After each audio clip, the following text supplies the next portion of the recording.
की स्थिति पर विचार रखने का अवसर दिया। जल ही जीवन है, पर फिलहाल स्थिति बहुत ही विकट है।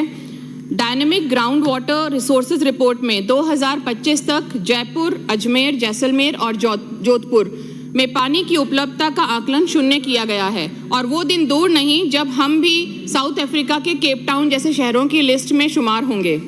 सारे देश के लिए ये एक गंभीर चेतावनी है। जयपुर डिस्ट्रिक्ट के, मेरी जो चौमू विधानसभा है वो जयपुर डिस्ट्रिक्ट में आती है और वहाँ पूरे प्रदेश में फल और सब्जियां सप्लाई की जाती हैं। बहुत सारे विक्रेता अपने बाहर बैनर्स लगा के रखते हैं कि चौमू की ताज़ा फल और सब्जियां, पर फिलहाल हम बूंद बूंद पानी के लिए तरस रहे हैं। हम डार्क जोन में हैं। चौमू ग्रामीण में पेयजल की पूर्ति के लिए जो जेजेएम योजना है वो बहुत ही शिथिल कार्य प्रगति पर है। ग्राउंड वाटर है नहीं वहाँ पर।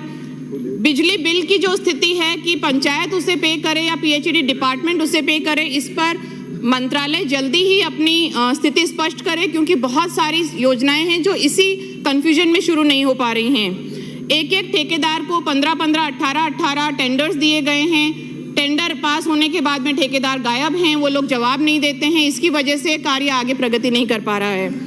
स्टेट का अभी तक जो एवरेज कवरेज है जेजेएम का वो 51% है, पर हमारे गोविंदगढ़ ब्लॉक में वो सिर्फ 37% है। 45,000 घरों में कनेक्शन देने का टारगेट था, जो अभी सिर्फ 17,000 पर पहुंचा है।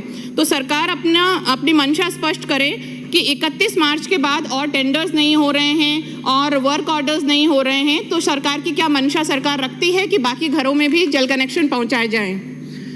फिलहाल जो सरकार है डबल इंजन की सरकार कही जा रही है, पर मुझे लगता है फेल्ड इंजन की सरकार साबित हो रही है, क्योंकि ना तो छत्तीसगढ़ से कोयला मिल रहा है, ना एमपी आपको पानी दे रहा है, ना आपको हरियाणा पानी दे रहा है, केंद्र आपको बजट नहीं दे रहा है ठीक से, केंद्र आपको एक्सटेंशन नहीं दे रहा है जेजेएम योजना के लिए। तो ऐसी स्थिति में हमारी पानी की समस्या के लिए क्या किया जाएगा? जनता पानी पिए तो कहाँ से पिए? सरकार की जिम्मेदारी बनती है कि वो उसे निभाए और अनर्गल कोई किसी तरह के स्टेटमेंट्स ना देते हुए जनता के प्रति अपनी जिम्मेदारी को दिखाए।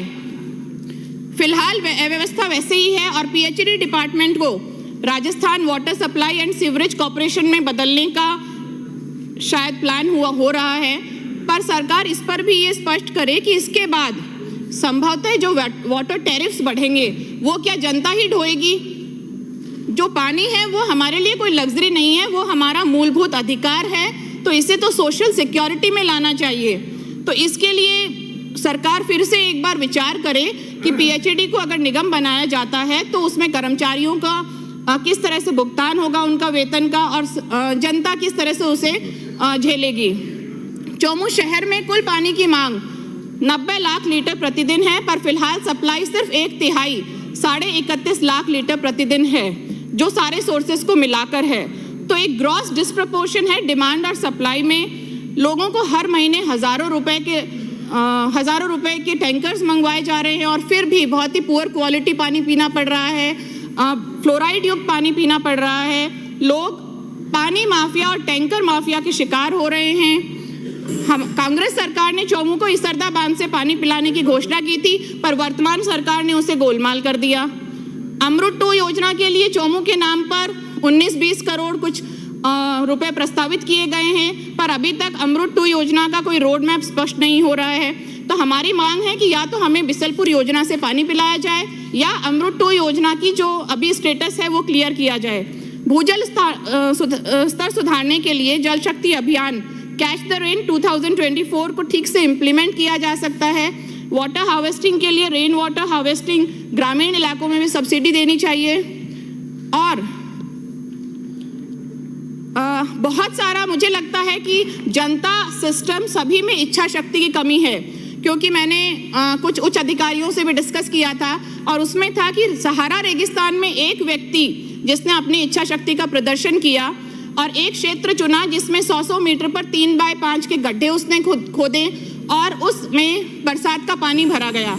1 से 2 साल में पूरा जो क्षेत्र है उसकी काया पलट हो गई, वो एक हरित क्षेत्र में बदल गया। तो ऐसी इच्छा शक्ति जनता और सरकार और हम विपक्ष और पक्ष सभी लोगों को दिखानी चाहिए और जनता को उनका हक देना चाहिए। आपने विचार रखने के लिए अवसर दिया, धन्यवाद। माननीय अध्यक्ष महोदय। राज्य में पेयजल की स्थिति के ऊपर आपने मेरे को बोलने का अवसर दिया, उसके लिए आपका बहुत बहुत धन्यवाद। माननीय सभापति महोदय,